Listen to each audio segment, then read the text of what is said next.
Hi, my name is Bolt and today I want to talk about Russian formalism. One of the major literary theories that related form to content was the Russian formalist mode of the early 20th century. Before the 20th century, most literary theorists tended to view the relation between text and meaning through the prism of history, psychology, symbolism, and literary biography. It was not until after the Russian Revolution in 1917 that there emerged widespread academic disagreement with such views. This disagreement was the rationale for the existence of a group of post-revolution intellectuals who became known collectively as adherents of Russian formalism. The leading members included Boris Eichenbaum, Roman Jakobson, Vladimir Propp, and Viktor Shklovsky. There were, of course, others who contributed to the ongoing debate, but those four were instrumental in founding three separate movements, each of which was created to settle how and to what extent the forms of literary texts interacted with the contents of these texts. The first formalist organization was the Moscow Linguistic Circle, headed by Roman Jakobson. Their chosen name suggested that their focus on texts would be based on a careful study of a text's use of linguistics. Within less than a decade, their relentless efforts to separate the text from any enveloping political ideology drew them into conflict with an emerging Marxist regime, headed first by Lenin, then later by Stalin, both of whom insisted that all art and literature had to reflect an acceptable allegiance and adherence to Marxist dogma. The second was Общество по изучению поэтического языка, or Society for the Study of Poetic Language, OPOYAS, which was founded in 1916 in St. Petersburg.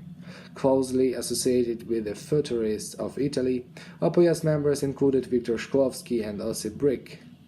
The remaining members were literary historians, folklorists, and poets, all of whom believed that literature must be based on close textual analysis and clearly delineated descriptions of a text's contents.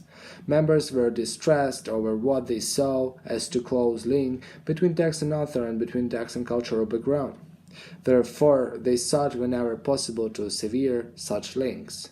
Though Shklovsky argued that the use of poetic language was a significant linguistic device, he was quick to add that not all devices in all texts could be used to defamiliarize those texts by using unorthodox language to render the familiar as unfamiliar. The two OPOYAS members, language came in two categories, poetic and non-poetic. The latter represented the ordinary language used of daily life, where meaning clustered around the literal.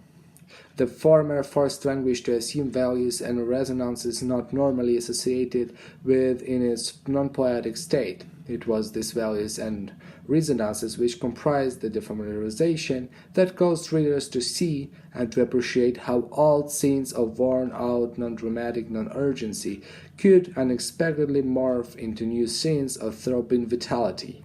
OPOYAS was disbanded in 1923, but quickly merged with the Moscow Linguistic Circle. The third was the Prague School. When the Moscow Linguistic Circle was itself disbanded in the 1920s, its members moved to Prague, where it had a varied agenda. It continued its investigations into literary theory and linguistics, and it began to specialize into phonemic analysis of the works, and its most prominent member, Roman Jakobson. The Prague School remained in continuous existence until 1950s, when the USSR forcibly annexed Czechoslovakia.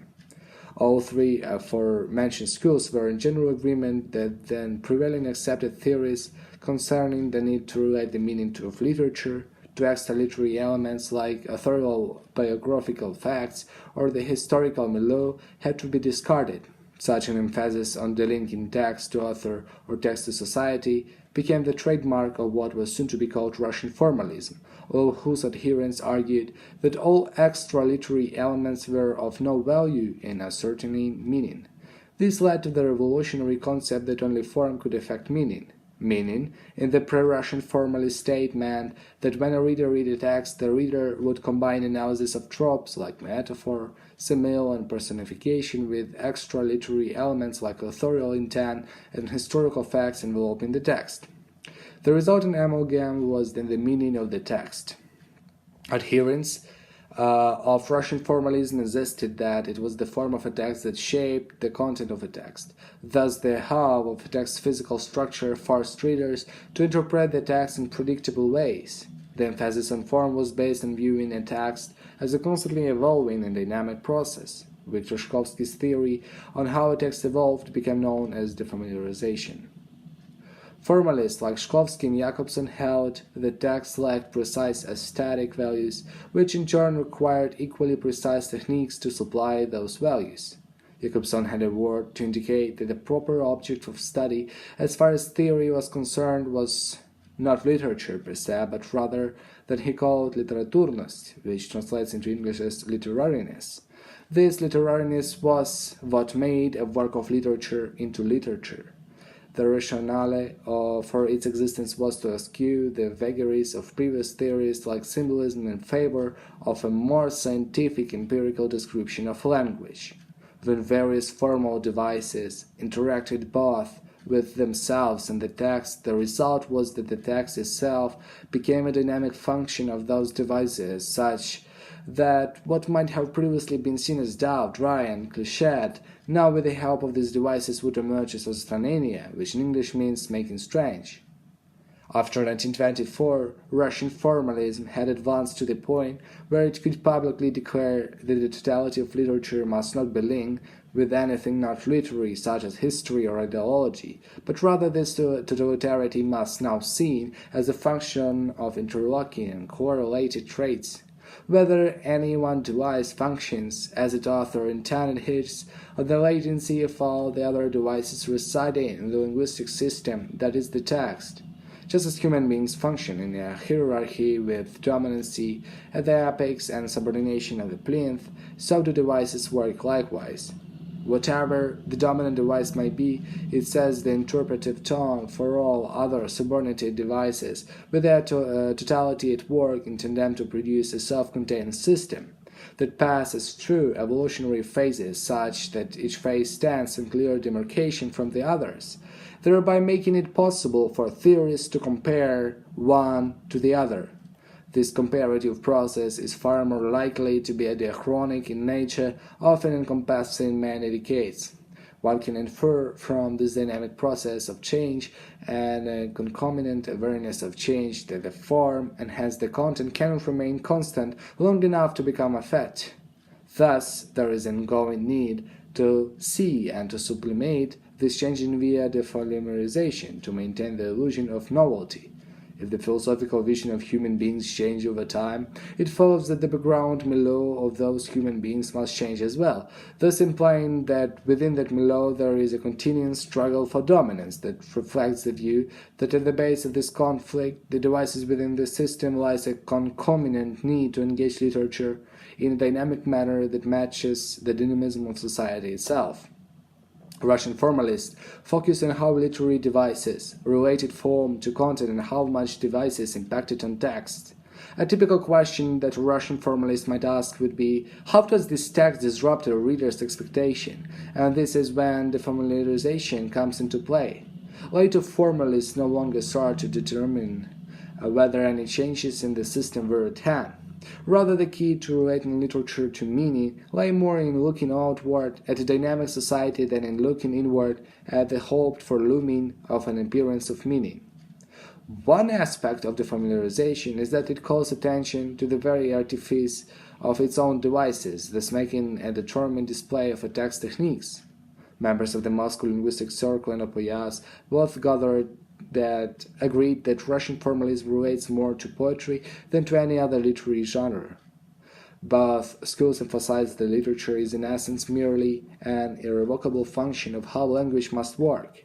They noted that all texts are reducible, a term which implies that these texts can only be what they are. They cannot therefore be reduced or expanded into allied disciplines such as history or psychology.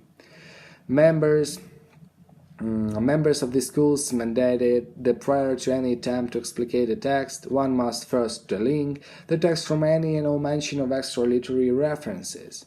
Once one completes the required delinking, the next step is to employ empirically verifiable means of literary criticism, such as a text's physical structure, its multi-faceted texture, and its diversity of language.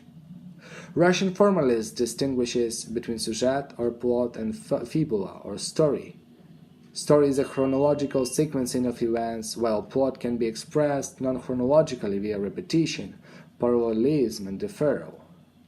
The fact that there were two separate schools of Russian formalism coexisting simultaneously suggests that despite their similarities, there were sufficient divergences of thought that guaranteed they could not be a simple unified nor agreed upon doctrine. It marked itself as a continually evolving interpreter of language theory.